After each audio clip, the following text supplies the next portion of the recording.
Hello and welcome. स्वागत है आप सभी का समाचार पल्स चैनल पे।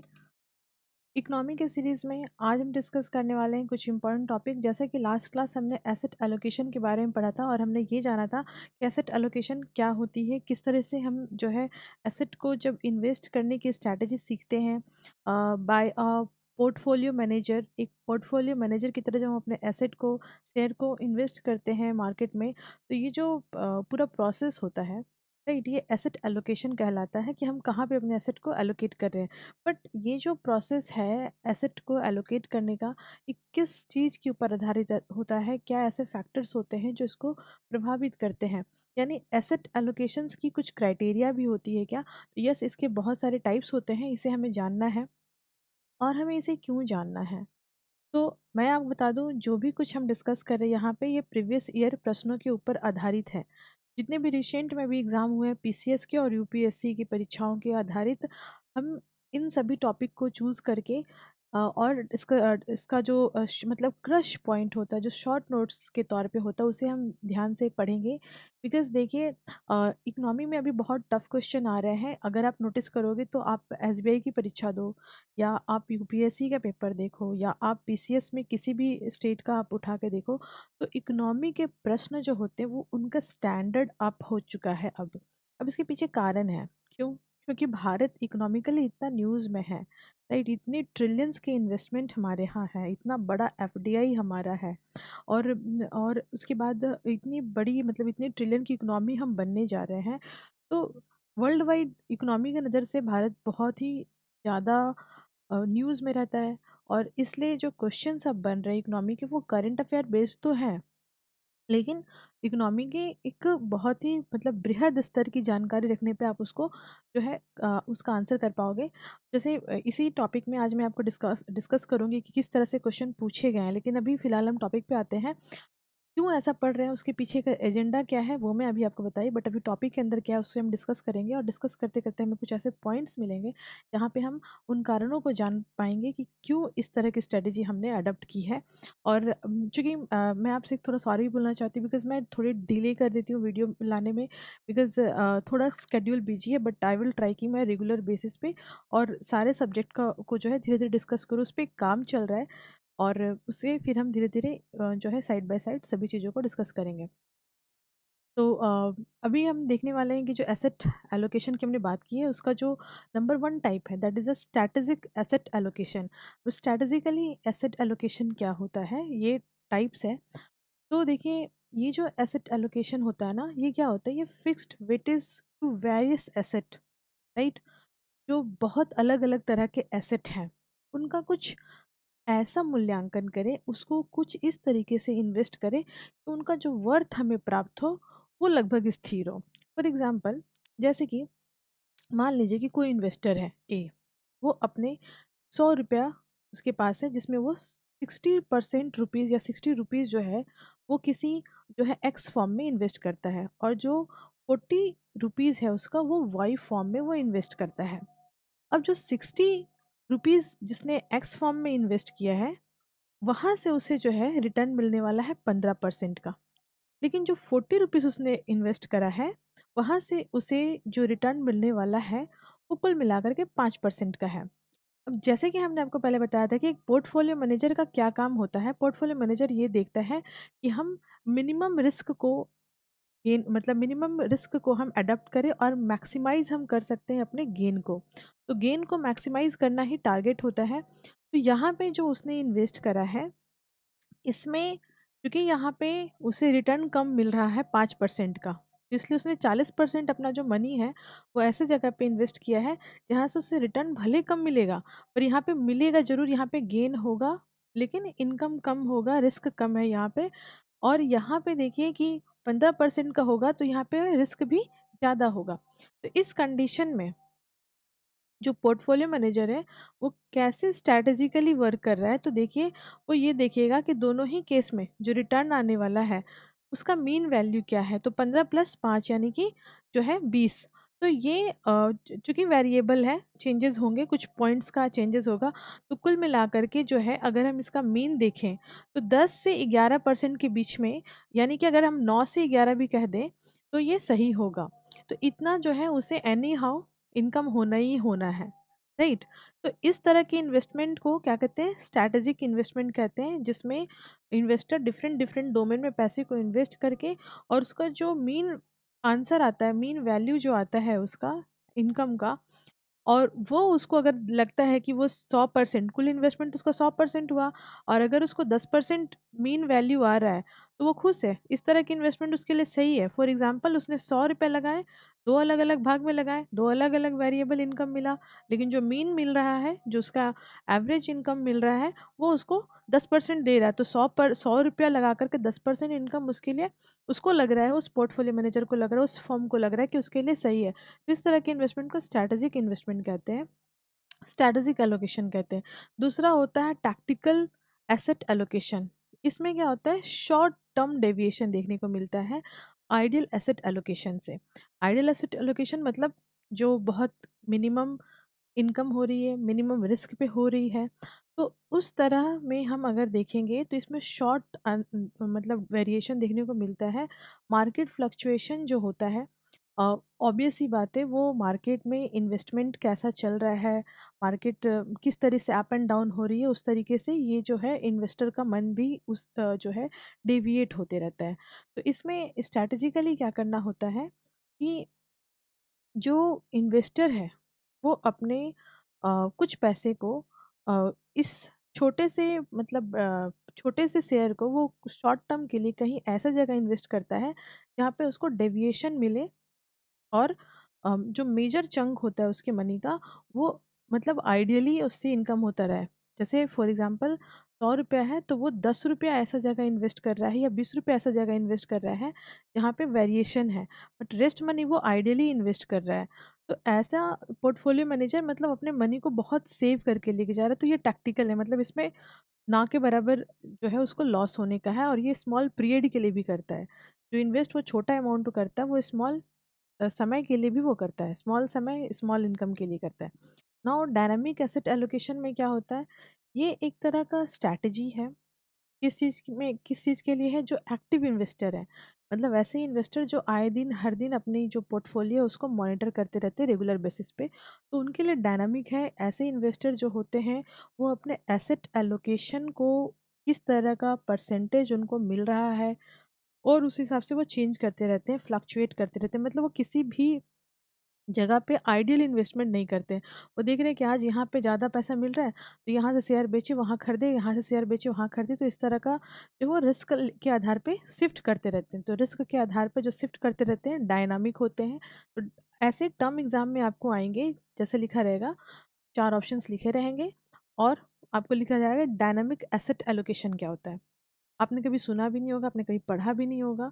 और वहाँ पे चार लिखे रहेंगे कि जो समय के साथ अपने शेयर को जल्दी जल्दी बेचता खरीदता रहता है, जो आइडियल इन्वेस्टर होता है, या फिर ऐसा लिखा रहेगा जो एक्टिव पोर्टफोलियो मैनेजर होता है।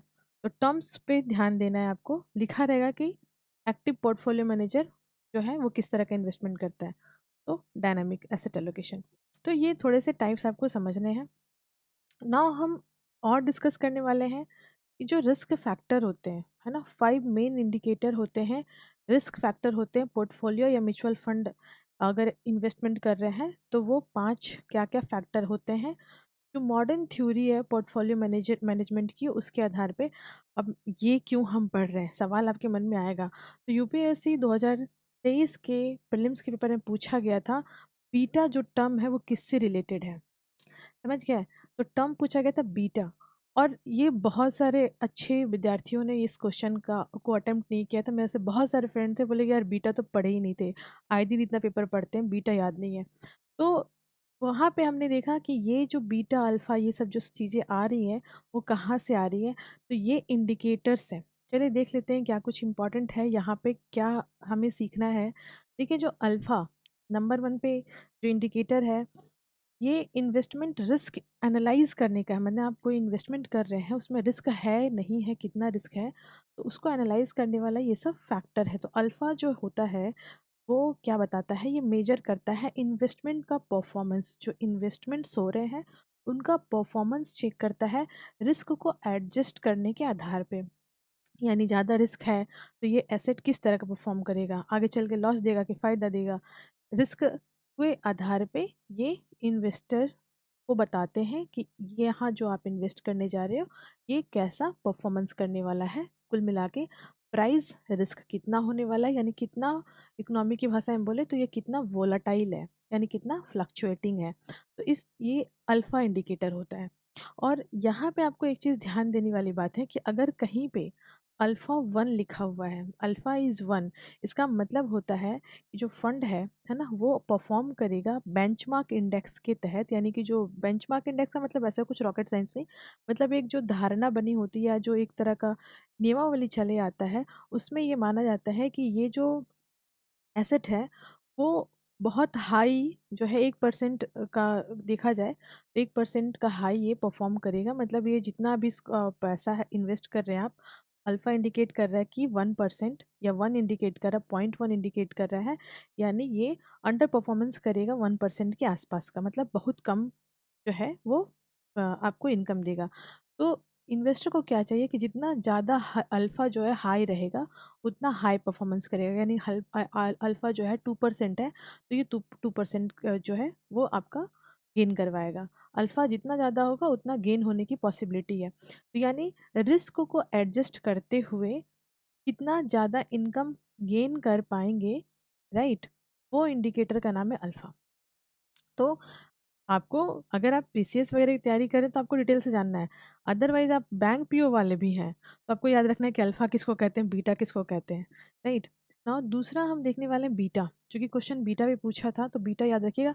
बीटा एक तो कॉफिशिएंट है जो कि मेजर करता है वोलाटाइलिटी क्या है, या सिस्टमेटिक रिस्क क्या है सिक्योरिटी का या पोर्टफोलियो का, as compare to market as whole. यहाँ पे समझने वाली बात है कि एक तरफ आप एक इन्वेस्टर हैं, तो आपने जो एसेट में इन्वेस्ट किया है, तो आपका एसेट किस तरह का परफॉर्मेंस कर रहा है, अप हो रहा है या डाउन हो रहा है। और आपके रिस्पेक्ट में, आपके एसेट के रिस्पेक्ट में, यानी आपने कोई कंपनी एक ही शेयर खरीदी है तो वो शेयर बढ़ रहा है या घट रहा है, उसके रिस्पेक्ट में पूरा का पूरा जो हमारा मार्केट है, यानी कि जो हमारा पूरा का पूरा शेयर मार्केट, शेयर बाजार जिसे हम कहते हैं, वो अप हो रहा है या डाउन हो रहा है। आपका अगर शेयर जो है आज दिन भर में 10% बढ़ गया, है ना, कल जितना आपने इन्वेस्ट किया था जब मार्केट स्टार्ट हुआ था, और आज आप देख रहे हो, या फिर आपने सुबह में जब स्टार्ट किया और जब क्लोजिंग हो रही है मार्केट तो 10% के उछाल पे बंद हो रहा है, जबकि जो पूरा शेयर बाजार है वो 8% ही जो है उछाल पे बंद हुआ है, या 5% उछाल पे बंद हुआ है, या 5% की गिरावट देखने को मिली है। तो आपके कंपैरिजन में पूरा का पूरा मार्केट जो है कम फ्लक्चुएट कर रहा है, मार्केट कम फ्लक्चुएट कर रहा है, आपका एसेट ज़्यादा फ्लक्चुएट कर रहा है। तो इस तरह के इंडिकेटर को बीटा इंडिकेटर कहते हैं। कि अगर बीटा कहीं पे ये शो कराया जा रहा है कि 1.2% बीटा दिखाया जा रहा है, इसका मतलब थ्योरेटिकली इसका मीनिंग ये हो गया कि आपका जो एसेट है, यानी आपने जिस कंपनी का एसेट खरीदा है, उसका इंडिकेटर बीटा क्या बता रहा है कि इस जो आपका एसेट है जिसमें आपने जो आपने परचेज किया है ए कंपनी का, उसका बीटा वैल्यू क्या है 1.2, यानी कि वो 20% के आसपास क्या करेगा, फ्लक्चुएट कर जाएगा पूरे मार्केट से। तो ये समझना है, दोनों में डिफरेंस है, अल्फा में और बीटा में डिफरेंस है। अल्फा क्या है कि अल्फा ये बताता है कि कौन सा एसेट किस तरह का परफॉर्मेंस कर रहा है, रिस्क कितना है, तो उस हिसाब से आप पैसा लगाते हैं। लेकिन बीटा ये नहीं बताता, बीटा ये बताता है कि आपने जिस पे पैसा लगा दिया है वो बढ़ रहा है कि घट रहा है, और उसके रिस्पेक्ट में पूरा मार्केट कैसे बढ़ रहा है पूरा या घट रहा है। तो बीटा बहुत डायनामिक है, बीटा बहुत वेरिएबल है। अब आता है आर स्क्वायर्ड के बारे में बात करते हैं। तो आर स्क्वायर्ड जो होता है ये स्टैटिकली मेजर करता है, यानी इंडेक्सिंग पे काम करता है। जो इंडेक्स हम लोग करते हैं ना, इंडेक्सिंग पे काम करता है, ये 0 से 100 के बीच में काम करता है। जैसे फॉर एग्जांपल म्यूचुअल फंड है, ये 85 से 100 के बीच में काउंट होता है, मतलब 85 से 100 के बीच में फ्लक्चुएट करता रहेगा। बिलो 70, है ना, यहाँ इसमें कंसिडर नहीं होता है। तो ये एक स्टैटिकल मेजरमेंट का तरीका है फंड का। पोर्टफोलियो मैनेजर आप हैं, आपकी पोर्टफोलियो की आपके सिक्योरिटी इन्वेस्टमेंट जो करके रखे हैं आप, उसमें किस तरह के चेंजेस आ रहे हैं ये आप स्टैटिकली मेजर कर पाते हैं, है ना। तो जैसे जो ट्रेजरी बिल हो गए, या फिर अदर जितने भी बॉन्ड्स वगैरह हो गए, शेयर मार्केट्स में इक्विटीज वगैरह हो गए, इक्विटी फंड वगैरह हो गए, तो उनको जो है ऐसे ही जो है वो मेजर किया जाता है, राइट। तो ये हो गया R squared. Standard deviation measure किया जाता है एक तरह से, ये एक जो है ना डिस्पर्सन है डेटा का, डेटा के मीन्स का। बेसिकली अगर देखा जाए तो जो स्टैंडर्ड डेविएशन है ना, तो जो एनुअल रेट ऑफ रिटर्न होता है किसी भी इन्वेस्टमेंट को, अगर हम किस एज ए इन्वेस्टर अगर हम इन्वेस्ट करते हैं तो एनुअल रिटर्न हमें क्या मिलता है, राइट। तो एनुअल रिटर्न पे ये अप्लाई होता है स्टैंडर्ड डिवीजन। फाइनेंस सेक्टर में स्टैंडर्ड डिवीजन अप्लाइड होता है एनुअल रेट ऑफ रिटर्न जो आपको मिल रहा है। अगर कोई जो पैसा है आपने इन्वेस्ट किया है म्यूचुअल फंड के तौर पे, स्टैंडर्ड डिवीजन जो है वो एक्सपेक्ट जितना आपने किया है और उसके आधार पे जितना आपको मिल रहा है उसको ये दिखाता है कि कितना का फ्लक्चुएटिंग हुआ। आपने एक्सपेक्टेड कितना किया, आपको एक्चुअल रिटर्न कितना मिला। तो पूरा का पूरा ये परफॉर्मेंस शो करा देता है किसी भी इन्वेस्टर का और कोई भी पोर्टफोलियो मैनेजर जो इन्वेस्टमेंट कर रहा है उस एसेट का जिस पे उसने किया है इन्वेस्टमेंट, जो शेयर उसने खरीदा है। तो उसने दिखाया कितना था, एक्चुअल में आपको कितना मिल रहा है, तो ये स्टैंडर्ड डेविएशन से पता चलता है। तो ये भी रिस्क मापने वाला एक तरह से टूल्स है। तो किसी भी एसेट का हिस्ट्री आपको जानना है, ये पहले कैसा था अभी कैसा कर रहा है, तो स्टैंडर्ड डेविएशन से मालूम चलता है। शार्प रेशियो जो है ना बेसिकली एक नोबेल प्राइज इकोनॉमी में मिला हुआ था जिन्हें विलियम शार्प, उनके द्वारा ये डिराइव किया गया फॉर्मूला है। इस फॉर्मूले में क्योंकि फॉर्मूला है ये कैलकुलेट किया जाता है सब्सट्रैक्ट करके risk free rate of return US treasury bond पे, यानी यूएस के डॉलर पे हम कैलकुलेट कर सकते हैं। तो ये जो है रिस्क फ्री बॉन्ड जो रिटर्न्स होता है उसमें से माइनस करते हैं रेट ऑफ रिटर्न कोई भी इन्वेस्टमेंट का और डिवाइड कर देते हैं उसको जो है इन्वेस्टमेंट का स्टैंडर्ड डेविएशन से। यानी वर्तमान समय में कितना जो है आपको रिस्क फ्री रिटर्न हुआ है और एक्सपेक्टेड कितना कराया गया था वर्तमान समय में, और हिस्ट्री में उसका स्टैंडर्ड डेविएशन क्या है। तो इसके आधार पे फॉर्मूला से जो है शार्प रेशियो निकालते हैं। इतना जानने की ज़रूरत नहीं है शार्प रेशियो के बारे में, बस इतना पता होना चाहिए कि शार्प रेशियो जो है वो एक तरह से कैलकुलेटिव मेथड है शेयर मार्केट में रिस्क को मेजर करने का, कि हमारा जो एसेट है उसका शार्प रेशियो क्या है। तो इससे हमें मालूम चल जाता है कि किस तरह का परफॉर्मेंस करने वाला है हमारा एसेट, राइट। नाउ ये हमने डिस्कस किया है टोटल रिस्क फैक्टर और एसेट एलोकेशन किस तरह का होता है। आई नो दैट कि ये बहुत ही कॉम्प्लिकेटेड है, बट क्वेश्चन चूंकि पूछे गए हैं तो हमें एटलीस्ट नाम पता होना चाहिए और हमें एक छोटा सा आइडिया, छोटा सा ब्रीफ होना चाहिए कि ये शेयर मार्केट से रिलेटेड है और ये हमें रिस्क के बारे में बताता है, इन्वेस्टमेंट का तरीका क्या होता है उसके बारे में बताता है। क्योंकि आए दिन आप पढ़ रहे हो भारत में इतना का इन्वेस्टमेंट आ रहा है, इतना का एफडीआई आ रहा है, इतना का एफपीआई आ रहा है, या भारत यहाँ पे इतना कर रहा है, या कौन सी कंपनी का शेयर बढ़ रहा है। आपने देखा कि पेटीएम का शेयर घटना शुरू हो गया, 300-400 रुपये में आ गए। तो इस तरह से जब चीज़ें चलती है ना तो कोई इन्वेस्टर जो कि इन्वेस्ट करने वाला है तो वो क्या देखेगा क्या जानेगा, तो ये सब चीज़ें न्यूज़ में रहती हैं। तो यहाँ से प्रश्न बनने की संभावना है। This is all about the आज का economy related topic and thank you, thanks for watching.